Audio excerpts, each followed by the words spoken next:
In today's video, I'm going to teach you how to index Google Site. If you've just finished building your site and want it to show up in Google results, indexing is the key. We'll keep it simple and make sure everything is set up correctly so Google can find and understand your pages.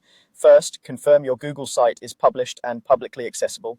In Google Sites, the draft you edit isn't what search engines see, only the published version counts. Click Publish and make sure you're using the published web address, not the draft link. Double check your visibility settings so anyone on the web can view it without signing in.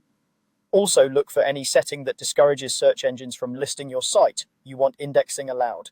A quick way to confirm is to open your published link in a private or incognito window. If the site loads there without asking you to log in, it's public. If you're using a custom domain, ensure it points to the published site correctly. If not, stick with the standard site's google.com address until you're ready.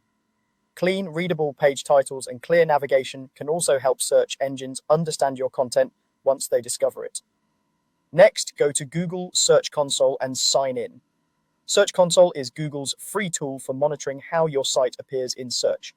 Use the Google account you prefer to manage your site. Once you're in, you'll be able to see performance data over time, but right now the goal is to let Google know your site exists in an official way.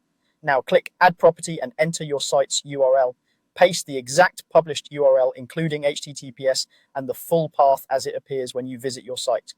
Consistency matters. Use the same address format you confirmed earlier. This tells Google which site you want to track and helps it associate future crawl and search data with the right property. After you add the property, follow any on-screen prompts. Keep in mind that indexing isn't instant. It can take days or even a couple of weeks for a new site to appear in results, especially if it's brand new or has few pages. In the meantime, keep your site accessible, avoid restricting it behind sign-ins, and make sure the content you want found is linked from your homepage so Google can navigate it easily. That's all you need to get your Google site set up for indexing.